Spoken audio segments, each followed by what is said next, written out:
mitos-mitos yang beredar di pendidikan bahasa Inggris UPI. Nah, aku itu dengar-dengar dari orang nih, katanya kalau mahasiswa pendidikan bahasa Inggris UPI itu nggak bisa lulus tepat waktu alias lulus di semester 8. Oke, itu salah besar.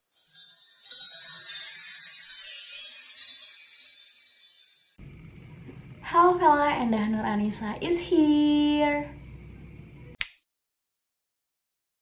Oke, ini video pertama aku yang bener-bener ngevlog gitu, yang bener-bener video kayak gitulah ya. Nah, di konten pertama aku ini aku bakal nge-share pengalaman aku selama 4 tahun kuliah di pendidikan bahasa Inggris UPI. So, enjoy this video guys.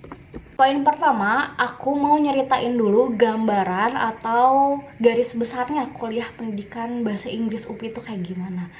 Nah, aku tuh masuk UPI jalur SNMPTN, Seleksi Nasional Masuk Perguruan Tinggi Negeri di tahun 2015 dan lulus di Oktober 2019.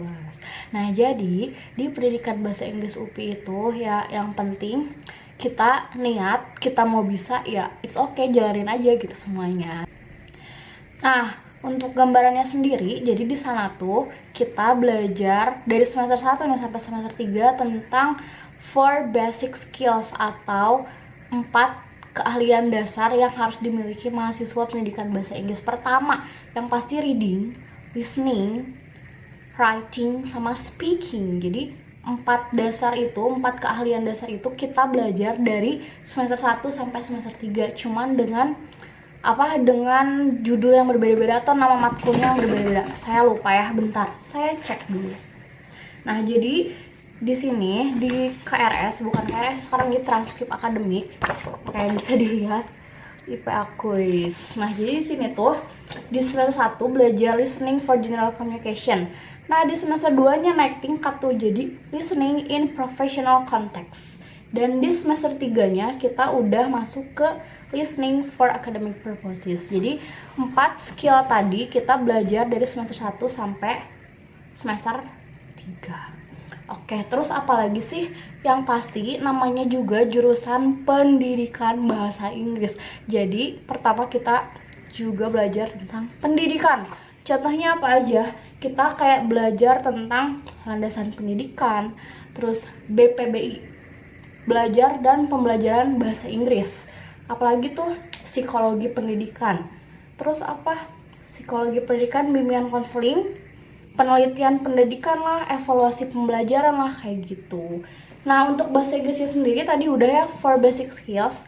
Terus apa kayak grammar, terus apa sih kayak prepare TOEFL, IELTS, itu semuanya kita pelajarin di sana. Nah, yang kedua, aku bakal jelasin poin konsentrasi yang ada di jurusan pendidikan bahasa Inggris. Nah, jadi ntar semester 6 itu kalian dihadapkan 2 pilihan. Kalian mau milih yang mana nih? English for Specific Purposes atau ESP atau EYL, English for Young Learners. Nah, jadi kalau English for Specific Purposes atau ESP itu, jadi ntar kalian bakal belajar bikin silabus buat ngadain les-les atau kursus bahasa Inggris buat profesi tertentu. Contohnya bisa aja buat jurnalis, buat koki, atau buat customer service. Aku tuh waktu itu kalau nggak salah kayak bikin silabus atau worksheet tentang ini English for Journalists. Jadi gini, si dosennya itu ngasih tugas. Bayangkan kalau kamu misalnya mau bikin kursus, terus kalian tentuin tujuannya, profesinya mau apa. Kalian bikin silabusnya, kalian bikin pertemuannya berapa kali, terus output input kayak gitunya apa, terus kalian tentuin worksheetnya kayak gitu. Waktu itu aku ngerjain English for Journalists. Jadi apa sih kayak bahasa Inggris untuk profesi jurnalis kayak gitulah. Nah, buat EYL sendiri, English for Young Learners.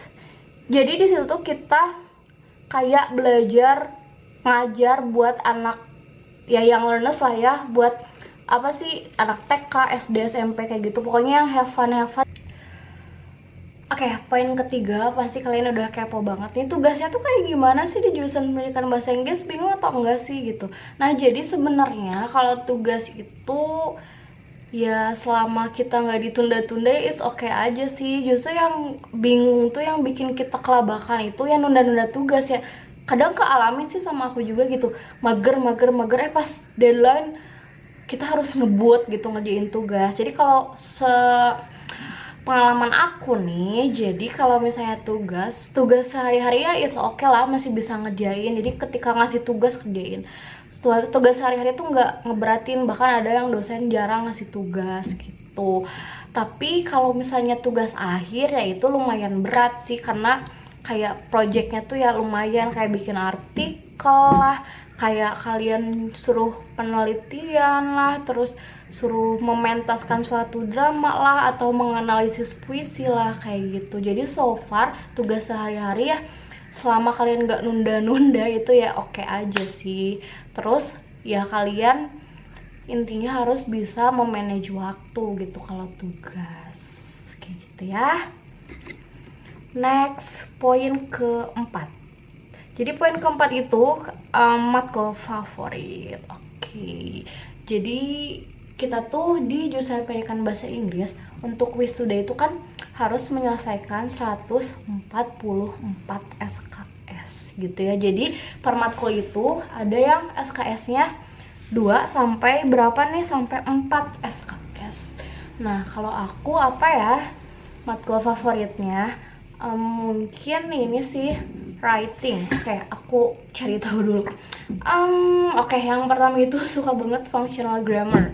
Kenapa sih? Karena pertama dosennya itu enak banget, terus apa sih, bisa diajak kerja sama lah. Intinya kalau ngasih tugas juga kadang ya sesuai dengan kemampuan kita lah ya. Functional grammar, jadi functional grammar itu kayak apa sih ya, grammar sesuai fungsinya gitu. Itu rame banget sumpah. Terus yang kedua, nah ini di semester 1 nih, pronunciation practice. Nah, di pronunciation practice ini kita tuh ketahuan loh kesalahan guru kita yang selama SD, SMP, SMA yang ngajarin bahasa Inggris. Ternyata oh kayak gini loh sebenarnya, kayak gitu. Jadi pronunciation practice itu karena udah dasar banget lah ya di pendidikan bahasa Inggris. Jadi semester 1 itu pronunciation kalian itu harus udah bagus kayak gitu. Jadi mungkin dua matkul itu yang bener-bener aku suka sih. Jadi pertama tadi functional grammar, yang kedua pronunciation practice. Tantangan selama kuliah 4 tahun di pendidikan bahasa Inggris UPI. Oke, tantangannya banyak banget sih. Gini loh, kalian kalau misalnya semester 1 sampai semester 5 nih, aku tuh rajin banget, jujur ya rajin banget, nyampe kayak sakit tuh dipaksain lah ke kampus gitu kan. Nah, pas semester 5 kesana, semester 5 sampai semester 8 itu tantangannya tuh organisasi dan kerjaan. Sumpah sih itu mah kalian harus kuat iman. Karena gini loh, saya tuh waktu itu aktif banget di pramuka gitu. Dan kalau kalian mau tahu antara belajar sama organisasi, aku tuh lebih banyak ngabisin waktu di organisasi. Ya you know lah, kalau misalnya kuliah jam 7, misalnya jam 7 sampai jam 12 beres gitu kan. Kalau di organisasi dari jam 1 sisanya nih aku di organisasi ya misalnya jam 1 bisa sampai jam 10 malam gitu ya. Itu tantangannya pertama, organisasi. Kalian tuh harus bisa manage waktu. Kalau misalnya kalian udah terlena sama organisasi, bisa-bisa kalian lupa sama kuliah gitu sih. Jadi emang luruskan niat lagi. Kalau misalnya kalian mau berorganisasi, tujuan kalian kuliah di sini tuh ya mau lulus kan, mau lulus tepat waktu kayak gitu, luruskan niat ya. Terus tantangan kedua, kerjaan. Jujur di semester 5 aku tuh udah ngajar private gitu ya, private teacher. Jadi kayak datang-datang ke rumah ya, ngajar ke rumah kayak gitu. Nah, jadi kan itu otomatis ngehasilin uang lah ya. Dan nggak cuman jadi private teacher aja, kayak di pramuka pun kadang ada tugas lah, misalnya acara inilah, acara itulah yang kadang ngeganggu kuliah. Bukan ngeganggu sih, bentrok sama jam kuliah kayak gitu. Nah itu sih, jadi yang kedua tadi contohnya nih, waktu itu aku semester 5 pernah 2 hari skip, atau bahkan sampai 5 hari lah ya. Oke, karena apa? Waktu itu ada kerjaan jadi pengawas SBMPTN. Terus ya aku tuh mikirnya tuh kayak gini ya, kalau kuliah ya skip masih ada jatah. Jadi skip tuh ya satu matkul tuh 3 kali ya, kalau skip masih ada jatah. kalau misalnya aku ikutan jadi panitia SBM aku bakal dapat duit kayak gitu loh. Jadi aku mikirnya kayak gitu, jadi ya udah aku coba skip kuliah terus aku jadi panitia SBM deh kayak gitu. Jadi pokoknya kalian kalau udah punya kerjaan harus luruskan niat lagi lah ya. Jadi tantangannya dua itu sih kalau aku, organisasi sama kerjaan kayak gitu. Jadi pokoknya di semester 5 kalian harus kuat iman sih, jadi luruskan niat lah. Oh aku teh kuliah di sini tuh mau lulus tepat waktu kayak gitu sih. Oke gitu aja sih tantangannya. Next, yang berkesan di pendidikan bahasa Inggris UPI. Oke, ini sebenarnya kalau diceritain nggak akan cukup ya satu konten doang, cuma ini aku rangkum aja ya. Banyak banget sih yang berkesan, cuman salah satunya ketika matkul exploring poetry, exploring drama. Jadi itu tuh tugas akhir kita di semester 7 ya, exploring drama itu kita harus tadi ya menampilkan suatu pertunjukan yang berbau bahasa Inggris. Jadi itu tuh ya kalian kebayang lah ya, latihan berbulan-bulan, prepare lah. Aku waktu itu jadi panitia apa ya, publikasi kalau nggak salah. Jadi di situ tuh kayak apa ya, teamworknya tuh ada gitu, teamworknya tuh. Jadi inilah kayak latihannya rutin lah kayak gitu sih. Walaupun emang waktu itu aku jarang hadir juga sih ya, ngerasa banget. Jadi tapi berkesan banget sih ketika udah beres manggung, kita kumpul-kumpul dan oh ini loh pencapaian kita gitu sih. Itu yang paling berkesan. Terus apalagi ya, satu lagi aja deh, satu lagi ketika jadi mahasiswa baru. Itu mah ya udah pastilah ya kalian juga. Jadi berkesannya apa? Jadi waktu itu tuh kayak aku tuh excited banget loh ikutan kegiatan apa sih, KAB, kaderisasi anggota baru. Jadi aku dari tahap awal nyampe tahap akhir tuh benar-benar ikutan gitu loh. Ya itu karena aku rame orangnya tuh, aku tuh suka banget gitu lah berorganisasi gitu. Karena dengan organisasi ya aku bisa speak up gitu, bisa jago speak up. Nah jadi di situ aku tuh jadi mahasiswa baru terbaik ke-9 kalau nggak salah, ke-9. Jadi yang paling berkesan dua hal itu sih, pas exploring drama, yang pertunjukan drama itu di semester 7, dan pas kaderisasi anggota baru kayak gitu. Oke, next aku bakal bahas mitos-mitos yang beredar di pendidikan bahasa Inggris UPI. Nah, aku itu dengar dari orang nih, katanya kalau mahasiswa pendidikan bahasa Inggris UPI itu nggak bisa lulus tepat waktu alias lulus di semester 8.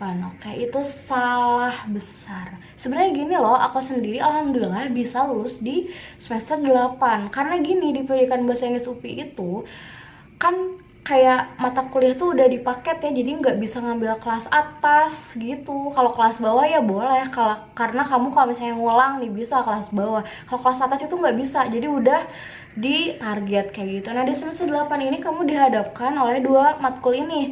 Pertama itu skripsi, kedua itu program pendidikan lapangan. Dan itu tuh tantangannya berat banget guys. Aku waktu itu PPL di SMA Negeri 22 Bandung. Nah di situ aku berangkat jam setengah 6 pagi, pulang jam 3 sore. Ya kebayang lah ya capeknya gitu kan. Nah jadi gini kan, PPL itu kita harus ngurusin RPP, belum lagi ngurusin tugas murid, nilainya murid, absensi murid kayak gitu ya. Belum tadi pulang sore. Next skripsi. Nah di skripsi ini belum kita bimbingan lah, atau misalnya instrumen penelitian yang belum kelar, atau misalnya teori-teori yang belum nemu lah kayak gitu kan, ya ruwet lah ya istilahnya. Nah di sini manage waktu kita tuh harus benar-benar gitu. Kalau aku waktu itu jadi gini, prinsip aku harus lulus di semester 8. Jadi gini aku manage-nya, di seminggu itu PPL itu libur sekali, aku libur di hari Kamis. Nah di hari Kamis itulah aku janjian sama dosen pembimbing aku, Bu Yanti, itu buat bimbingan kan. Nah jadi gitu, aku tuh tiap PPL juga, tiap istirahat aku sempetin buka file skripsi aku cek lagi teori ini belum pas nih, terus oh ini ada yang typo, ada yang salah ketik, kok ini kayak gini sih. Jadi tiap PPL aku tuh sempetin tiap istirahat aku buka file skripsi aku gitu, atau enggak kalau misalnya capek, bener-bener capek padat gitu, aku tiap malam sempetin sejam 2 jam buat ngerjain. Dan itu setiap hari pasti aku buka gitu loh, kayak gitu. Jadi ya tips dari aku, jagolah memanage waktu biar mitos itu nggak terjadi, karena kebanyakan yang nggak bisa lulus tepat waktu itu ya ujiannya di semester 8 antara PPL dan skripsi kayak gitu. Terus mitos kedua, lulusan pendidikan bahasa Inggris harus jadi guru. Itu salah. Lulusan pendidikan bahasa Inggris, asal kalian punya skill di bidang lain, yaitu coba aja, kalian gak harus jadi guru. Cuman kalau kalian mau jadi guru itu lebih bagus, karena kalian udah terlatih, udah terdidik, udah terbiasa untuk jadi guru. Ya tadi kan aku udah jelasin ya, kalian bakal belajar BPBI, belajar dan pembelajaran bahasa Inggris kayak gitu ya. Nah jadi ya udah biasa aja sih kalau udah jadi guru mah gitu. Terus kalau mau bidang lain juga nggak apa-apa kok, kalau misalnya jadi tour guide lah, jadi translator lah, atau misalnya jadi jurnalis ya it's okay aja. Jadi setiap lulusan pendidikan bahasa Inggris nggak harus jadi guru gitu guys. Oke, the last, terakhir nih, the last, harapan aku sebagai sarjana pendidikan bahasa Inggris UPI apa nih? Oke, yang pertama ya semoga sih aku ya khususnya dan lulusan yang lain ya bisa mengembangkan atau mentransfer lah ilmu kalian gitu ke yang lain, karena kan sebaik-baiknya ilmu tuh mereka yang bisa mengamalkannya dengan baik ya. Terus ya aku sekarang jadi guru nih, aku jadi guru SMP, jadi ya berharap sih emang dunia pendidikan tuh ya berjalan dengan seharusnya gitu. Terus kayak kurikulumnya bisa menyesuaikan lah dengan perkembangan zaman gitu. Terus ya harapan aku mah lebih ke dunia pendidikan ya, karena aku aja tertarik gitu dengan pendidikan kayak gitu sih. Jadi pertama tadi lebih ke ilmunya harus bisa di-share lah ke yang lain gitu, karena biar bermanfaat, biar nggak hilang gitu aja gitu kan ya. Terus kedua, jadilah ya tadi jadi pendidik yang profesional gitu. Ketiga tadi, semoga kurikulumnya ntar bisa menyesuaikan lagi dengan perkembangan zaman kayak gitu. Oke Vela, segitu dulu video dari aku tentang pengalaman aku di pendidikan bahasa Inggris UPI selama 8 semester atau 4 tahun ya. Ditunggu banget kritik dan sarannya di kolom komentar. Kalau kalian suka video ini tinggal like, kalau kalian suka dan support terus video ini tolong klik subscribe. Nah aku juga butuh saran kalian buat next video bahas tentang apa nih. Oke, ditunggu ya sarannya. Bye.